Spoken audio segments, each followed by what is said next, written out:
प्रिय विद्यार्थियों, आज हम देखने जा रहे हैं कि आपके पास नियत विषम ए नाभिकों के लिए मुझे किस प्रकार से मैं द्रव्यमान नाभिक का द्रव्यमान से अंतर निकालती हूँ और उसके आधार पर किस तरह से मैं बीटा क्षय में निकलने वाली ऊर्जा का मान ज्ञात करती हूँ। तो हमने ये देख लिया था कि आपके पास जो नाभिक है सेमी एम्पेरिकल मास फार्मूला को यूज़ करते हुए उस नाभिक के लिए जो मुझे द्रव्यमान का मान मिलता है जेड के टर्म्स में, इसको जब हमने जमाया था, जब कांस्टेंट टर्म्स को अलग कर दिया था, तो मुझे मिल जाता है एम जेड ए का मान k1z² plus k2z plus k3a plus delta भी था। चूँकि यहाँ मैं विषम ए नाभिकों के लिए बात कर रही हूँ तो डेल्टा का मान 0 रखा है मैंने।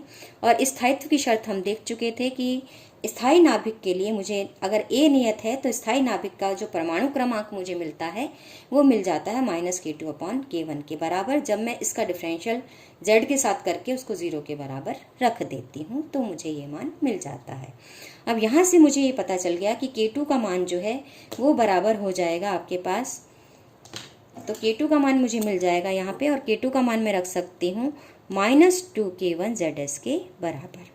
तो यहाँ पर मैंने यही काम किया है कि जो आपके पास k2 है उसको मैंने रिप्लेस कर दिया है, और k2 को जब हम रिप्लेस कर देते हैं तो मुझे जो मान मिल जाता है वो आपके पास सामने है कि हमें क्या मान मिल जाता है कि आपके पास mzs, क्योंकि अब मैं नियत ए के लिए स्थायी नाभिक की शर्त रख रही हूँ इसलिए मैंने ये मान रख रही हूँ, तो इसलिए mzs लिख रही हूँ, z की बजाय मैंने zs कर दिया है। तो k1 ये हो गया zs², k2 का मान -2k1zs रख दिया तो ये zs का स्क्वायर बन गया प्लस k3a। अब इन दोनों को मैंने सॉल्व कर दिया तो मुझे mzs का मान मिल जाता है k3a - k1zs² के बराबर। अब विषम ए नाभिक का जो है, नाभिक से जो अंतर आएगा नाभिक के द्रव्यमान से, यानी mza - mzs के मान मैंने निकाला, तो दोनों मान मैंने यहाँ रख दिए। mza भी मुझे पता है, mzs भी मुझे पता है, दोनों मान मैंने रख दिए और पुनः यहाँ पर k2 का मान मैंने रख दिया। तो जहाँ पर जब मुझे पुनः k2 का मान यहाँ मैं रख देती हूँ तो मुझे मान मिल जाता है आपके पास फाइनली कि k1z² प्लस k1zs² - 2k1zs के बराबर। सब में k1 कॉमन है और यहाँ अगर मैं देखूँ तो ये बन जाएगा आपके पास फॉर्मूला। इसको सॉल्व कर लेते हैं हम। तो चूंकि मैंने k1 को बाहर ले लिया है तो अंदर ब्रैकेट में मेरे पास बच जाता है z² माई प्लस का zs² minus 2zs into z1। यहाँ हम z1 और लिख देते हैं क्योंकि z1 भी आएगा, यहाँ z है तो यहाँ z भी हम रख देते हैं। यहाँ हमने z भी रख दिया है।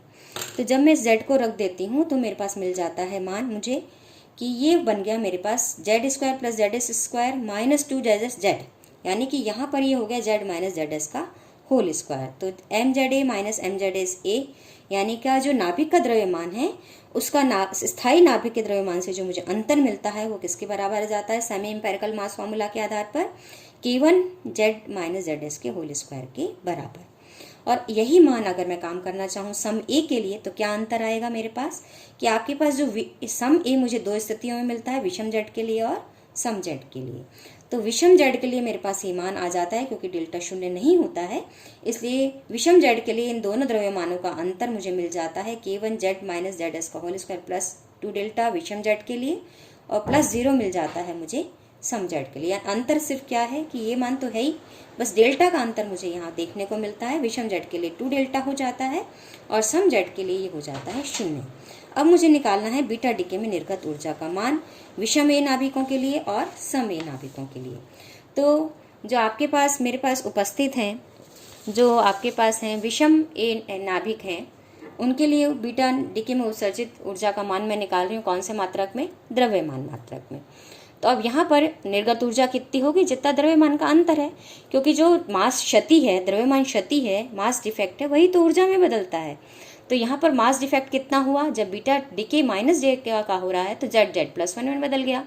तो mza का अंतर जो मास से है, किस मास से, mz प्लस 1 a से है, वही किस में बदलेगा, वही किस रूप में निकलेगा, बीटा डीके में ऊर्जा के रूप में निर्गत होगा। तो बीटा माइनस डीके में चूंकि z प्लस 1 से बदलता है इसलिए बीटा माइनस डीके में निर्गत ऊर्जा का मान हो गया। अब यहाँ पर इसको सॉल्व करने के लिए चूंकि मेरे को इन द्रव्यमानों की जगह मैंने ये निकाल लिया है कि इनका स्थायी नाभिक से कितना अंतर होता है। तो मैंने एक ट्रिक की है कि माइनस MZS को जोड़ भी दिया है और घटा भी दिया है। यहाँ चूंकि माइनस का साइन है तो यहाँ आप देख रहे हैं कि ये प्लस का हो गया, यहाँ माइनस का। तो इस इक्वेशन में एक तरह से मैंने जो स्थायी नाभिक वाला द्रव्यमान था उसको जोड़ भी दिया इसके संगत, और इसके संगत जो स्थायी द्रव्यमान का स्थायी नाभिक के लिए द्रव्यमान था उसको घटा भी दिया। तो ये एक ट्रिक करके हम इसको सॉल्व कर रहे हैं। और MZA माइनस MZS का मान मुझे मालूम है कि K1Z1 माइनस ZS का होल स्क्वायर होता है। अब यहाँ पर मुझे MZ1 Z+1 एक लिए रखना है, तो Z को मैंने Z+1 से रिप्लेस कर दिया है, बाकी मान एज इट इज़ मैंने रख दिया है। अब इसको मैं सॉल्व कर लेती हूँ, और सॉल्व करती हूँ जब, तो ये यहाँ पर Z माइनस ZS को मैंने पुनः एक साथ ले लिया और +1 को अलग कर दिया। अब इसका होल स्क्वायर है, इस होल स्क्वायर को मैं खोलती हूँ तो ये बन जाता है -K1 Z माइनस ZS का होल स्क्वायर। अब यहाँ पे चूंकि A प्लस B का होल स्क्वायर है तो तीनों टर्म्स प्लस की होंगे, और चूंकि बाहर माइनस है मेरे पास, इसलिए आपके पास ये जो तीनों टर्म है मेरे पास वो हो जाएंगी माइनस की। अब यहाँ पर चूंकि अब ये सब मैं सॉल्व करूँगी तो मुझे मिल जाएगा आपके पास, ये बन गया आपके पास -K1 Z1 minus ZS square का, ये यहीं से टर्म्स आ रही थी। दूसरी टर्म आ गई मेरे पास यहाँ से, और वो यहाँ से कौन सी टर्म आई मेरे पास कि K1 इसका होल स्क्वायर किया प्लस इन दोनों को गुणा किया तो +2K1 Z माइनस ZS, और ये टर्म भी होगी मेरे पास, क्योंकि बाहर माइनस है तो ये प्लस ना होकर ये टर्म आएगी माइनस की। तो अब मैंने यहाँ इसको सॉल्व किया तो ये टर्म तो कट गई। अब जब ये टर्म कट जाती है, Z माइनस ZS के होल स्क्वायर वाली टर्म मेरे पास कट जाती है, तो मेरे पास जो मान बच जाता है वो बच जाता है, ये दोनों ही माइनस के बच जाते हैं मेरे पास। और ये जब दोनों ही माइनस के मेरे पास बच जाते हैं आपके पास, तो ये बात मेरे पास हो जाता है कि अब यहाँ पर मैंने एक ट्रिक की है कि यहाँ इसको Z माइनस ZS की बजाय ZS माइनस Z कर दिया, तो ये टर्म हो गई प्लस की, और प्लस की हो गई, और 2K1 मैंने बाहर लिया इसलिए हो गया ZS माइनस Z, और ये माइनस की थी और मैंने 2 भी बाहर लिया इसलिए बन गया माइनस का हाफ। तो यहाँ ध्यान दें केवल ये माइनस से प्लस में क्यों बदली, क्योंकि Z माइनस ZS को मैंने कन्वर्ट किस में कर दिया है, ZS माइनस Z में बदल दिया है। अब हम देखते हैं बीटा प्लस 6 में कितनी ऊर्जा निकलती है। तो बीटा प्लस 6 में कितनी ऊर्जा निकलेगी, क्योंकि परमाणु जो है उसका परमाणु क्रमांक Z से क्या हो जाता है, Z-1 हो जाता है। तो जो द्रव्यमान क्षति हुई वो कितनी हो गई, MZA माइनस MZ-1 A के बराबर हो गई। और चूंकि हम AMU में ही निकाल रहे हैं इसलिए इसको गुणा नहीं कर रहे हैं C स्क्वायर से। अब यहाँ वही ट्रिक पुनः कि हमने जो स्थायी नाभिक का द्रव्यमान है उसको जोड़ भी दिया है, और यहाँ जोड़ दिया और यहाँ घटा दिया और कंबाइन कर दिया, और कंबाइन करके चूंकि MZA माइनस MZS मुझे पता है उस फॉर्मूले में मैंने रख दिया इसको, यानी K1 Z माइनस ZS का होल स्क्वायर। अब यहाँ Z की जगह चूंकि Z-1 है तो Z-1 से रिप्लेस कर दिया होल। अब Z और ZS को एक साथ ले लिया, -1 है तो A माइनस B का होल स्क्वायर बन गया, इसको खोल लिया, सॉल्व कर लिया, तो मेरे पास जो टर्म आ जाएगी वो आ जाएगी 2K1 Z minus ZS minus half. तो यहाँ अगर आप ध्यान दें तो अंतर सिर्फ Z माइनस ZS आ रहा है, लेकिन अंतर सिर्फ किसका है, दोनों में सिर्फ माइनस साइन का अंतर है। तो दोनों को अगर मैं कंबाइन कर दूं तो मैं ये लिख सकती हूँ कि बीटा क्षय में जो निर्गत ऊर्जा होगी विषमीय नाभिकों के लिए वो हो जाएगी 2K1 minus plus ZS minus Z minus half के बराबर। अब मैं यही काम करना चाहती हूँ सम ए नाभिकों के लिए। अब सम ए नाभिकों के लिए मेरे पास अगर बीटा प्लस क्षय होता है या बीटा माइनस क्षय होता है तो सम Z नाभिक विषम Z नाभिक में बदल जाता है, और अगर आपके पास विषम Z हो तो आपके पास वो सम Z में बदल जाएगा, क्योंकि बीटा प्लस माइनस क्षय में Z जो है परमाणु क्रमांक में 1 से वृद्धि होती है बीटा माइनस में, और बीटा प्लस में 1 से कमी हो जाती है, तो सम विषम में बदल जाएगा और विषम सम में बदल जाएगा।